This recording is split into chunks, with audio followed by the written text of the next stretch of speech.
Merhaba arkadaşlar. Nazmışım Bebekleri adlı kanalıma hoş geldiniz. Evet, bu şirin bebeğimizle tekrar beraberiz. En sonki videomuzda böyle renkli kabarık etekli güzel bir elbise çalışmıştık. İkinci elbisesini. Şimdi hatta bu etekle zikzaklı bir model çalıştık. Bu sayede de art ekiplerinizde değerlendirebilirsiniz. Renk kat kat güzel bir elbise yapabilirsiniz. Şimdi bu videomuzda da sizlere şapka veya çanta yapalım mı demiştim. Ve bir sürü de cevap aldım yapalım diye. Ve şimdi bu tatlı bebeğimizin şapkasını yapalım. Hemen şöyle kenara alalım. Şapkasını bekleye dursun. Şapkam için ben böyle bir ip tercih ettim. Çok uçuk bir pembe. Beyaza yakın, çok uçuk. Siz de istediğiniz renklerde yapabilirsiniz. Şimdi ipim kartopu amigurumi koton. Biraz böyle güzel bir ip, tok bir ip. Şapkalarda genellikle böyle kalın ip tercih edin arkadaşlar. Yoksa şapkamız böyle görünüşü hoş olmaz. Biraz böyle kalıp gibi durması da lazım. Bu ip de gayet güzel. Amigurumi kartopu amigurumi koton. Yine X large'ları var. Perrier X large'da da çok güzel olur. Gazal X large. Bunlarla da yapabilirsiniz. Şimdi benim vereceğim sayılar bu incelikteki bir ipe göre. Siz daha ince yaparsanız bu sefer değişebilir. O yüzden böyle şeylerde bebeğinize giydirerek yapmanız lazım. İplerimizin kalınlıkları farklı olursa sık sık bebeğinizi giydirin. Yani nasıl, ne kadar istiyor, ne kadar arttırmak istiyor. Bunlara dikkat edin arkadaşlar. Evet, şimdi sihirli halkayla başlıyoruz. Parmağımı 2 kere doladım. Şöyle bir tane sabitleme zincir yapıyorum. Evet. Şimdi bundan sonra içerisine 7 tane sık iğne yapacağım. 1 2 3 4 5 6 7. Evet, şimdi ipimi çekiyorum ve kısalan ipi çekeceğiz. Bunu bıraktım şimdi. Burada çektiğimde gelen ipi çekiyorum.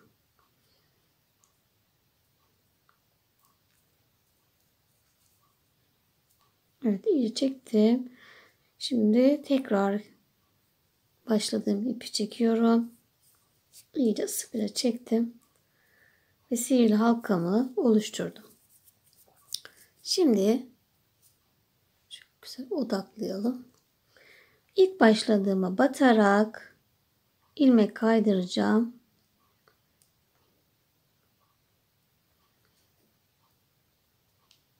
İçinden geçirdim. İlmek CC yaptım. Ve sadece burada CC yapıyoruz. Yani ilmek kaydırıyoruz. Bundan sonra döne döne öreceğiz. Şöyle sıramızı belirlemek için de araya bir ip koyarsak iyi olur. Şimdi bir zincir çekiyorum ve 7 tane sık iğnemin her birine çift batacağız. Bir sık iğnenin içine 2 tane yapacağız. 7 taneydi. Hepsine çift batınca sayımız 2 katı oluyor. Yani 2 kere 7 14 yapar. 14 tane sık iğne elde ettik.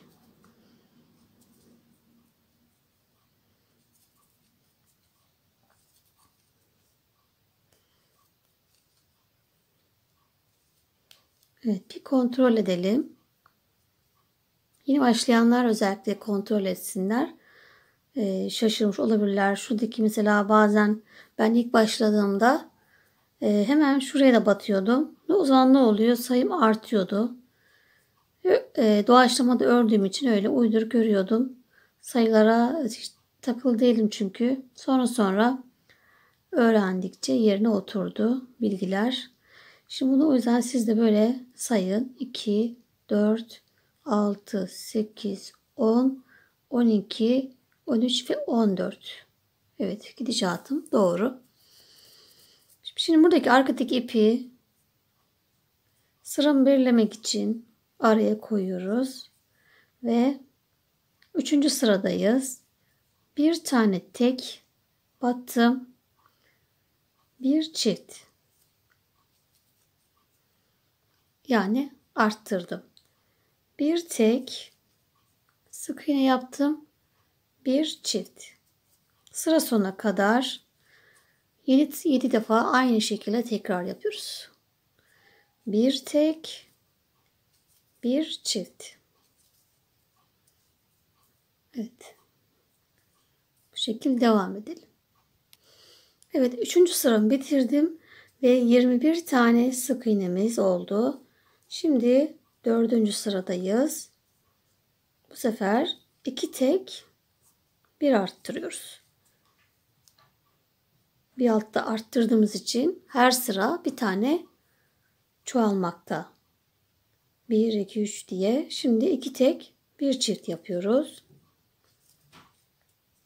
Çiftlerimiz zaten üst üste gelmekte.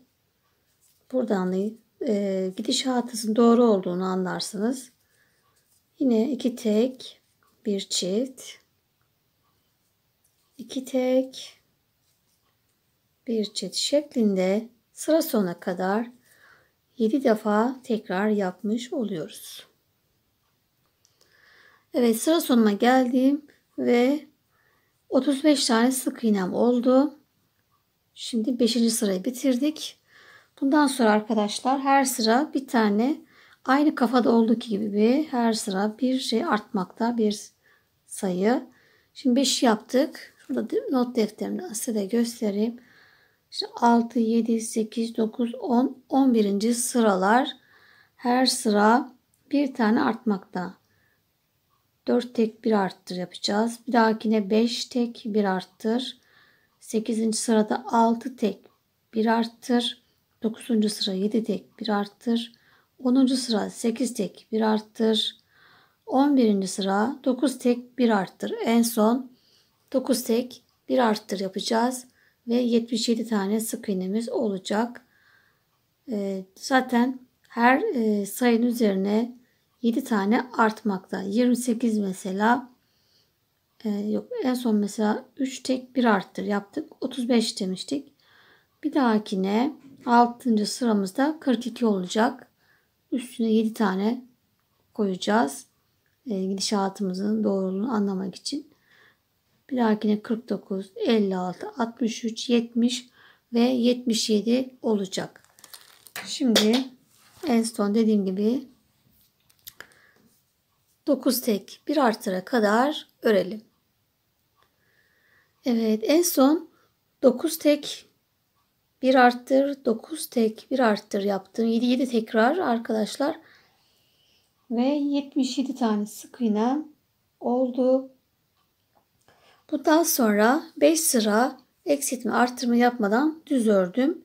Şurada arttırma yerimiz. Bundan sonra 1, 2, 3, 4, 5 sıra hiç eksiltme arttırma yapmadan düz ördüm. Şimdi 17. sıramdayım. İşaretimi yine şuraya koyalım. Oraya kadar bayağı uzanıyor. Şimdi en son 9'du. Bu sefer 10 tek bir arttır yapacağım.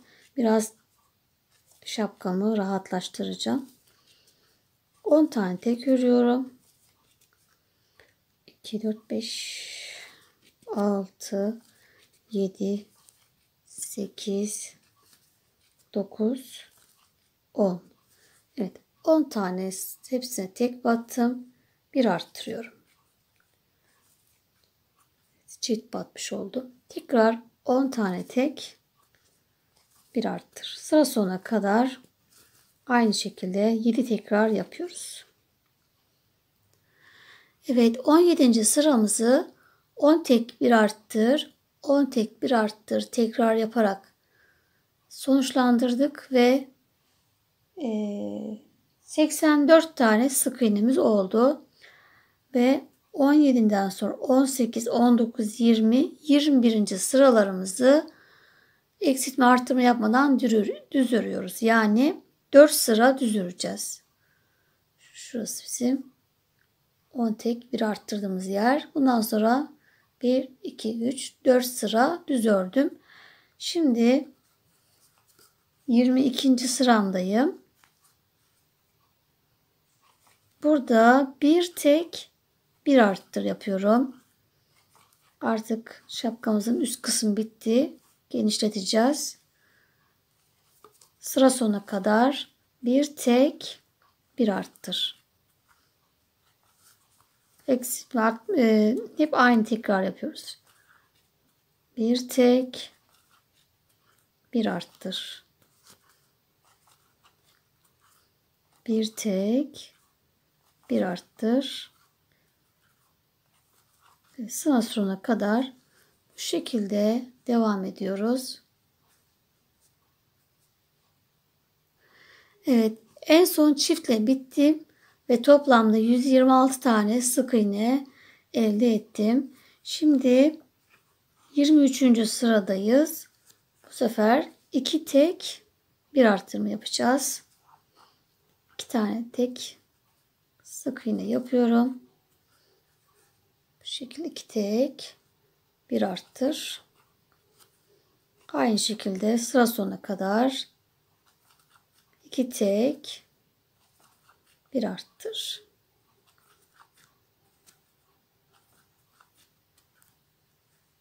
Bu şekilde arkadaşlar. Evet, sıra sonuna geldim ve 168 tane sık iğne elde ettik arkadaşlar.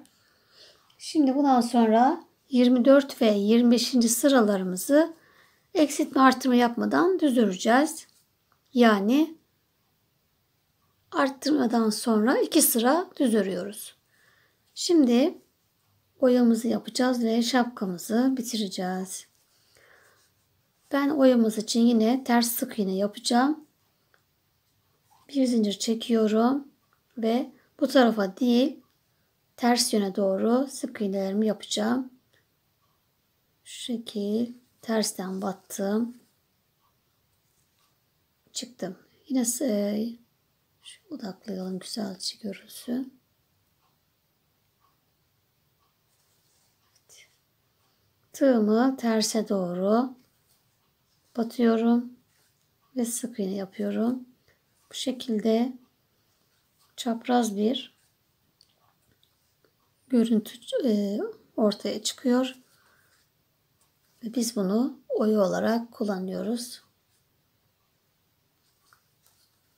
Bu şekilde arkadaşlar.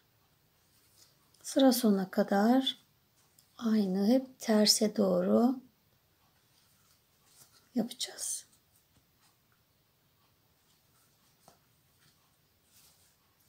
Böyle iri iri bir görüntü oluştu. Evet, böyle. Evet, sıra sonuma geldim arkadaşlar. Şimdi burada artık ipimi keseceğim ve içeriden yine ipimizi yürüteceğiz, saklayacağız. İçeriye doğru çekeceğiz. Evet, şapkamızı bitirdik arkadaşlar. Şimdi bu saç bandına yapmış olduğumuz şu kordonundan buraya da yapacağız ve böyle dikip bu şekilde dikeceğiz arkadaşlar. Ve fiyonk yapacağız arkasına. Şimdi hemen buna başlayalım. Evet, ben yine iki renkli yapacağım. Ve ucunu iki ipi bu şekilde düğüm atarak birleştirdim. Şimdi bir tanesi örülecek. Bir tanesini de üzerine alacağız.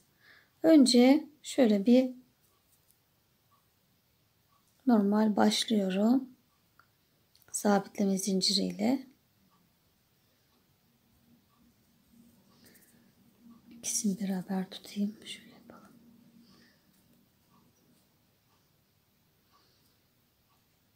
Evet. Evet, düğme de gerek kalmamış aslında. Şimdi arkadaşlar bir tanesini parmağımı doladım. Biri boşta. Boşta olanı her sefer tığımın üzerine geçiriyorum ve normal zincir yapıyorum. Tekrar tığımı üzerine aldım. Zincir yaptım.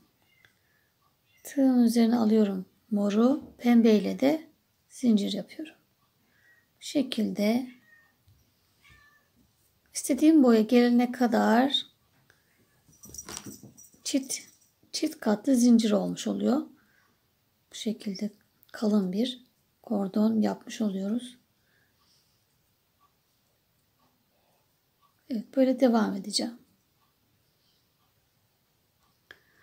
Evet, ben kordonumu bitirdim arkadaşlar. Toplamda 195 tane zincir çekmişim. Şöyle tek tek saydım. 195, 200 fark etmez. Şimdi bunu şapkamıza şu şekilde dikeceğiz. Bunun için de pembenin pembe ipten kopardım ve şu şekil katlarına ayrılıyor.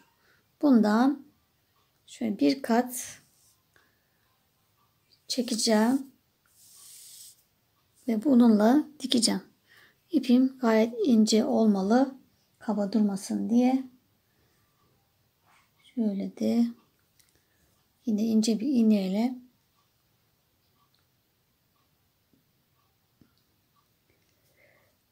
dikeceğiz. Evet, ben şimdi bunu toplu iğneyle güzel bir ayarlayayım önce. Kordonumu şu şekilde tam ortalayacağım. Ortasını bulup bu şekilde ayarlayacağım arkadaşlar. Önüne gelmesini istediğim yeri ortalayacağız. Bitiş yerlerini genelde arkaya getiriyorum ben. Bunda gayet güzel bitiş yeri ama yine de böyle bir yapmak istiyorum. Şurası bitiş yeri şöyle. Evet, tam ortaladığım yeri de şapkamın ön ortasına getirip şu şekilde iğneleyeceğim.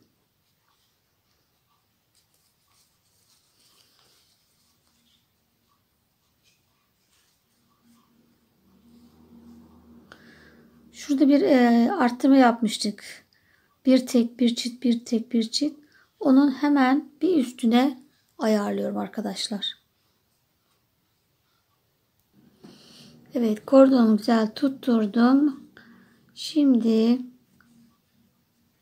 arkadaşlar ipimin de yine ucunu düğüm attım ve şapkamın altından girip iğne ardı tekniğiyle dikeceğiz. Öne doğru değil, bir adım, bir zincir arkaya. Alttan çok önemli değil. Alttan yaptığımızda geniş alabiliriz. Ama üstte hemen bir arkaya yapacağız ki iplerimiz, diktiğimiz ipler belli olmasın. Hemen şöyle bir arkasına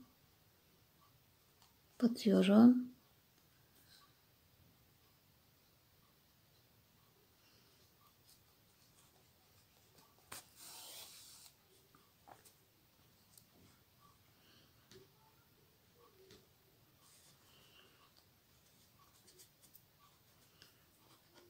Hemen bir arkadaki zincir.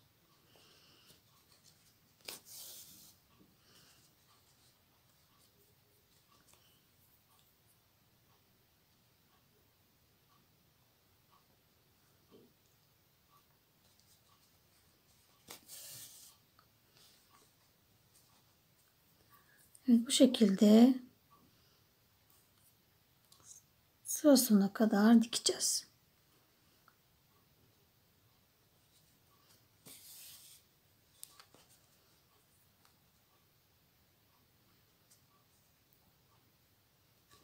Evet, böyle devam edelim arkadaşlar. Evet, sıra sonuna kadar kordonumu diktim arkadaşlar. Arkada bu şekilde. Şimdi artık buraya bir fiyonk yapacağız. Şu şekil kendimize doğru şapkayı tutalım ve kıvıralım. Bunu da bu şekilde kıvırıp düğüm atmayacağız. Sadece şekil verip dikeceğiz. Düğüm atarsak kaba bir potluk olur. Kaba bir görüntü olur. Şu şekilde kıvırdım. Şekil verdim yani. Bunu buraya ipin devamıyla dikeceğim. Şöyle ayarlayalım boylarını. Görüntü olarak.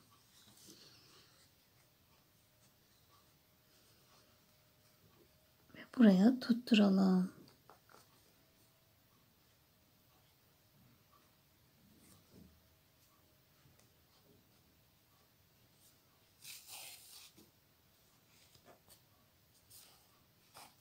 Evet, yanlış girdim. Alttan tekrar girecektik. Evet, fiyankımızı da yaptık. Güzel buraya tutturdum arkadaşlar. İsterseniz bu şekilde de kalabilir. İsterseniz şu unicorn'daki yaptığımız küçük goncalardan da yapabilirsiniz. Unicorn'un ikinci videosunda bu çiçekler. Şu büyükleri çekerken hata olmuş. Video çekmemiş. Ama teknik aynı. Aynı teknikle yapıyorsunuz. Sadece sayıları daha büyük. Dediğim gibi bundan da buraya yapabilirsiniz. Veya ben şimdi böyle zamanımız yetmediği için şöyle hazır güllerden yapıştıracağım. Bunlar ancak süs olur arkadaşlar. Çocuk bunları koparabilir. Yani küçükse eğer. Şimdi ben sadece görsellik olarak yapıştıracağım. Şöyle. Bu şekilde bir tane yapıştıracağım. İsterseniz 2 de olur ama ben bir tane yeterli. Çok abartı olmasın. Zaten kapladı bile. Evet, şimdi şapkamız bu şekilde. Bunu ister şöyle yana takabiliriz. Kuruyunca takacağız biraz sonra. İsterseniz arka ortaya getirirsiniz şu şekilde. Her şekilde de güzel olacaktır. Şimdi hemen çantamıza başlayalım. Evet, ben çantam için yine bu 2 rengi kullanacağım arkadaşlar. Çünkü ayakkabımla takım olsun istiyorum. Şimdi önce tabanı için eflatunla başlıyorum. Sabitleme zincir çekiyoruz ve 15 tane zincir çekelim. 1, 2, 3, 4, 5, 6, 7, 8, 9, 10, 11, 12, 13, 14 ve 15. 15 zincir çektim. Hemen dönüyoruz. İkinci zincirimin içerisine 3 sık iğne yapıyorum. 1, 2, 3. Sonra zincirlerimin her birine tek sık iğne yapıyoruz. Sıra sonuna kadar. En son zincire kadar hepsine tek sık iğne yapıyoruz. Evet, 12 tane sık iğneye tek battım. Zincire tek battım. Son kalan zincirime de yine 3 tane sık iğne yapıyorum. Köşeyi dönüyorum. 1, 2 ve 3. Şimdi yine bu tarafta da 12 zincirime tek batacağım. Aynı çorap patiklerde, tabanlarda yaptığımız tekniği yapacağız. Evet, birinci sıramız bitti ve 30 tane sık iğnemiz oldu. Şimdi İkinci sıramızda köşelere bu üçüne de çift batıyoruz. 3 sık iğnenin üçüne de sık iğne çift battık. Bir, ikinci çift ve üçüncü çift. 3 tane peş peşe çift battık. 12 tane sık iğneme de tek batıyorum. Evet, 12 sık iğne yaptım. Yine köşeye geldim ve üçüne de çift batıyoruz.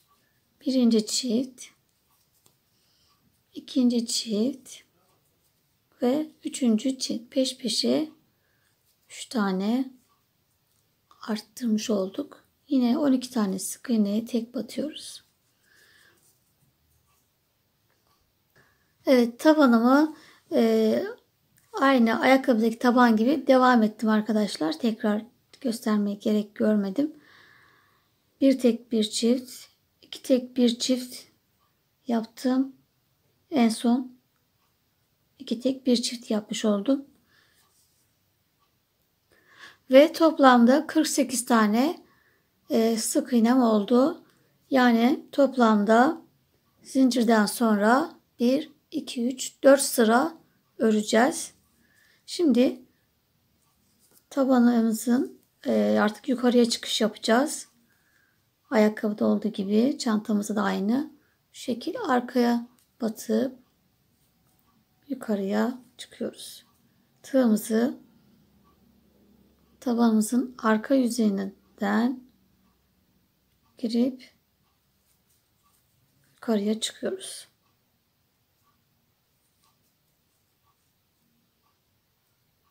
Bu şekilde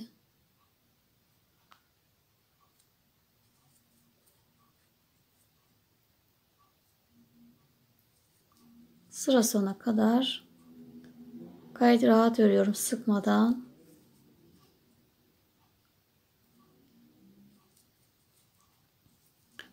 Bu şekilde devam edeceğim. Sonra renk geçişini yapacağız. Evet, sıra sonuna kadar arkadan örüp geldim arkadaşlar. Şimdi şu arkadaki tek kattan alarak ilmek kaydırıyorum ve burayı bitiriyorum.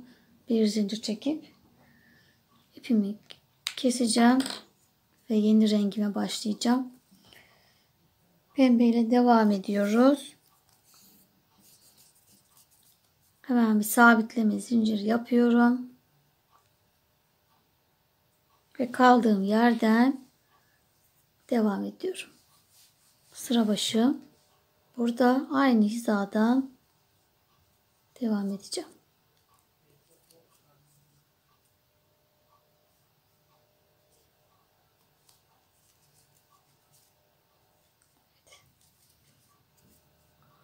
Hepsine yine düz örüyoruz.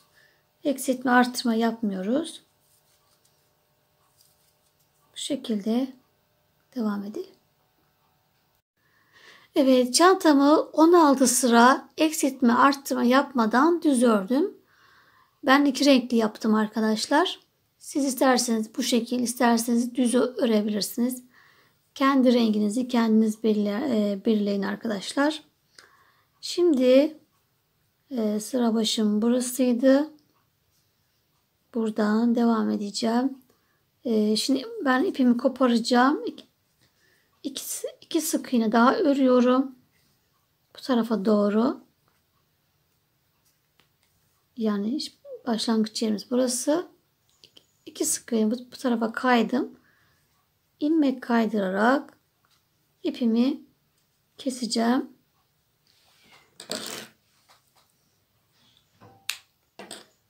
Evet, şimdi pembe ile devam edeceğim. Kapağını pembe ile yapacağım. Evet, çantamızın kapağından önce zincirini yapacağım arkadaşlar. Şu şekil vereceğiz. Boy çantalarda olduğu gibi yerimi ayarlayacağım, kapak yerini. Ondan önce de zincir çektim. 90 tane zincir çektim. Ve şimdi onu aralarından geçireceğim. Yerini belirlemek istiyorum. Şimdi ben de ilk defa örüyorum. Elimde örnek yok. Evet, zincirimi tam şu orta noktadan çıkardım arkadaşlar. Hemen birinci sıraya taktım. 3 sıra sonrasından bir daha çıkardım. Şimdi tam ortalıyorum şu şekil. Şöyle yanları ikiye katlıyorum. Ve şöyle çevirerek tekrar karşısından bunu çıkaracağım. Bu şekilde.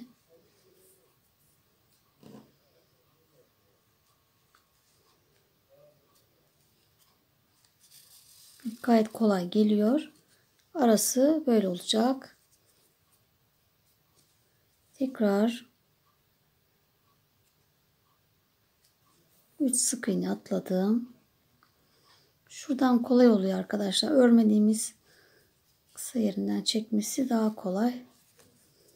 Tekrar karşıdan çıkıyorum.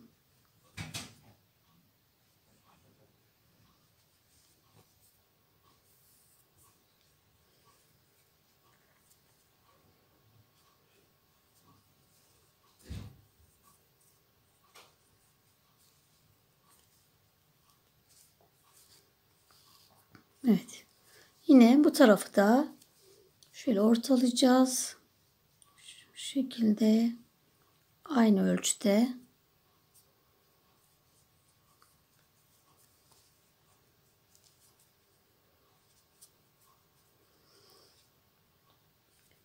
Yine buradan karşıya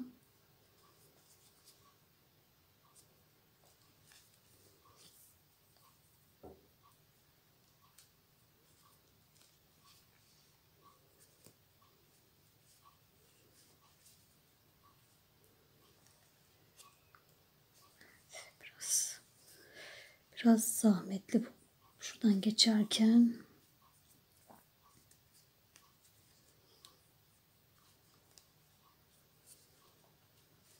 Evet. Buraya da bu şekilde geçtik.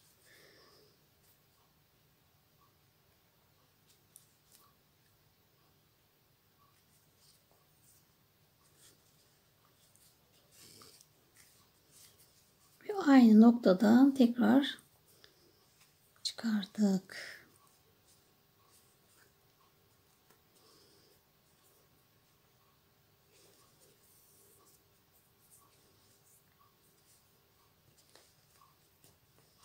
Evet. Bu şekilde arkadaşlar. Şimdi hemen şu kısma kapak yapacağız. Artık kapak yapacağımız yer belli. Pembe ip takacağım. Evet, ipimi yine sabitliyorum. Sabitleme zinciri yaptım. Şimdi şu şekilde arkayı tutup en uçtan başlıyorum. Karşıya kadar sık iğne öreceğim. Şu noktayı sık iğne öreceğiz. Evet, toplam 15 tane oldu arkadaşlar. 15 sık iğne ördüm. Bir zincir çekip dönüyorum. Şimdi bu tarafa hepsini yine 15 tane sık iğne öreceğim. Evet, toplamda 7 sıra düz ördüm arkadaşlar. 1, 2, 3, 4, 5, 6, 7 sıra. Şimdi 8. sıramda düğme deliği yapacağım.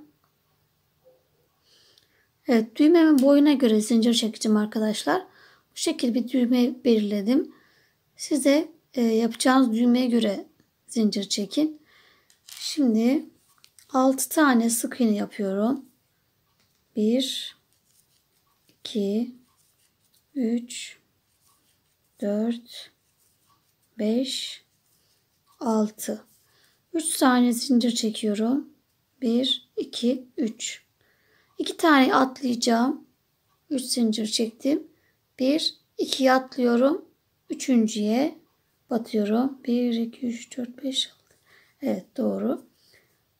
Bundan sonra bu tarafta da yine 6 tane sık iğne yapıyorum. Bununla beraber bu 1'di. 2, 3, 4, 5 ve 6. Evet, arada bu şekil düğme deliğini yaptım. Geçiyor mu şöyle bakarsak.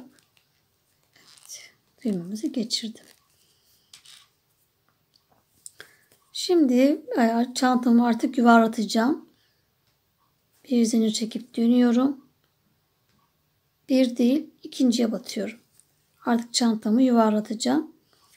Daraltıyorum. Sıra sonuna kadar tek battım. Şimdi bu zincirimin içerisine 3 tane sık iğne yapıyorum. 3 zincir çekmiştik. Onu yerine koyduk. 1, 2, 3.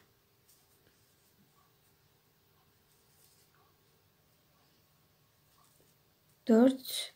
Son 2 taneyi battım çıktım. Battım çıktım ve ikisini bir örüyorum.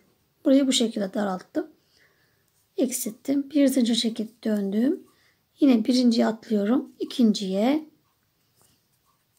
Sıra son 2 tane kalana kadar düz örüyoruz. Evet, sıramın sonunda 2 sık iğne kaldı. Onlarda yine battım çıktım. Kapatmıyorum. Battım, yeniden çıktım. Şimdi bu ikisini beraber örüyoruz ve eksilttik. Bir zincir çekip döndüm.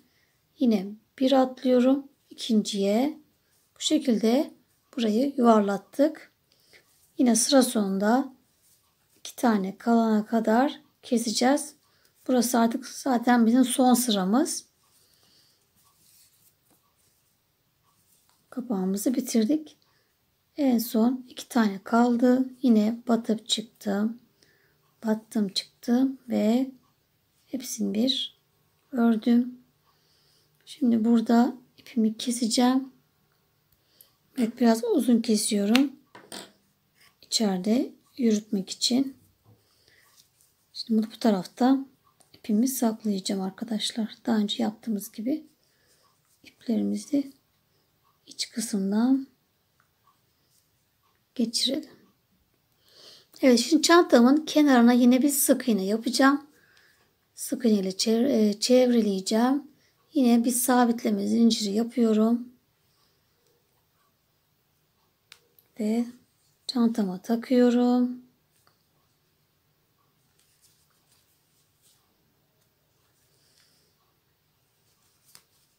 Ve bu şekilde sık iğne ile çevreliyorum.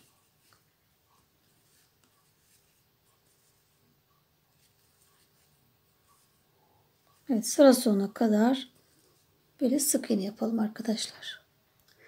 Evet, çantamızın kapağı da bitti. Sıra geldi askısına. Hızlıca onu yapalım. Süremiz çok aştı. Şimdi yine sapını açık pembemle yapacağım. Evet, yine ipimizi sabitliyoruz. Sabitleme zincir yaptım ve çantamın şuradaki hizadan arttırdığımız yer vardı. Köşeleri. Oradan girerek 40 tane zincir çekiyorum. Evet, 40 tane zincirimi çektim ve çantamın tam orta kısmındaki 2 sık iğneye, şuradaki zincirlerimiz yaptığı yere 2 sık iğne ile burayı ilmek kaydırarak sabitliyorum.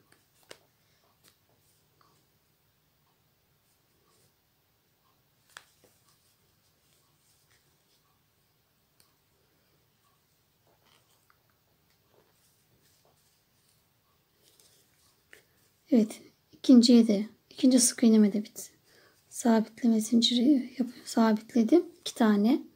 Tekrar 40 zincir. Evet, 40 zincir çektim ve tekrar diğer uç noktaya, karşısına ilmek kaydırarak ekledim. Tekrar yanındaki sık iğneye de ikinci bir ilmek kaydırma yapıyorum. 2 tane oldu. Şimdi zincirlerime hepsine sık iğne yapıyorum.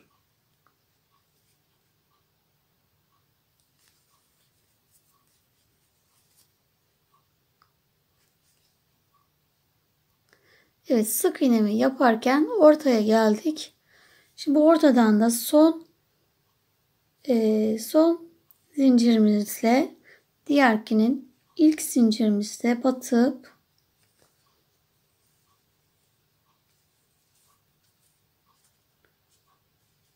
ikisini bir öreceğim. Hatta şöyle batıp çıkalım. Ona da batıp çıkıp de görebilirsem. Evet, ikisini bir öreceğim şimdi. Ve tekrar sıra sonuna kadar hepsine tek batıyoruz.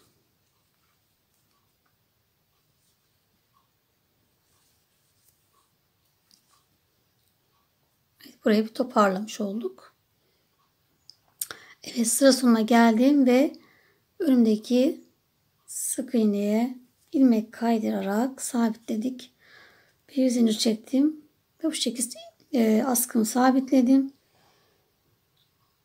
İpimi kesiyorum ve iplerimi güzelce saklayacağım ve askılarımızı da yaptık bu şekilde ve çantamızı bitirdik.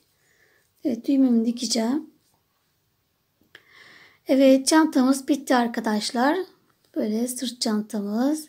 Hemen kızımıza giydirelim. İsteyenler buraya bir sap yapabilirler. Küçük bir sap yapabilirsiniz. Şu an çok zaman açtık arkadaşlar. 5 tane zincirle tutturup sık iğne doldurup sap elle tutmak için sap yapabilirsiniz. Evet, bu şekilde kızımızın sırt çantası. Gördüğünüz gibi çok tatlış oldu. Evet, şimdi çıkaralım bakalım. Artık videomuzu sonlandıralım. Evet, şapkamızı da bu şekilde giydik arkadaşlar. Çok tatlış olduk. Ve çantamızı da açalım. Bakalım ne varmış.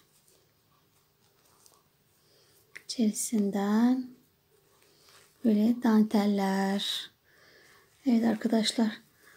Dantel nasıl dikilir diye sormuştu bir arkadaşımız. O yüzden ben göstermek istedim. Bunları benim aldığım yerde beyaz kalmamış. Çorap beyaz olsa daha güzel olur. Çorabımızın hemen kenarına şu şekilde tutturarak dikeceğiz arkadaşlar. Bunlar kendinden fırfırlar. Uğraşmanıza hiç gerek yok. Şu şekilde dikeceksiniz. Yine böyle eteğimizin de şu renk yapalım. Eteğimizin iç kısmında yerleri var biliyorsunuz. BLO'lar var. Oralardan yine şu şekilde içeriden dikeceksiniz. Bakın ne kadar güzel oldu. Dantelli. Böyle de denemenizi tavsiye ederim. Çok hoş. Evet, bu şekilde arkadaşlar. Videomuzun sonuna geldik. Ve güzel bebeğimizin şapkasını ve çantasını yaparak bu videomuzu bitirdik. Umarım beğenmişsinizdir. Yorum kısmına güzel dileklerinizi, düşüncelerinizi yazarsanız sevinirim. Beğenilerinizi eksik etmeyin arkadaşlar. Desteklerinizi bekliyorum. Evet. Başka videolarda görüşmek üzere. Hoşça kalın.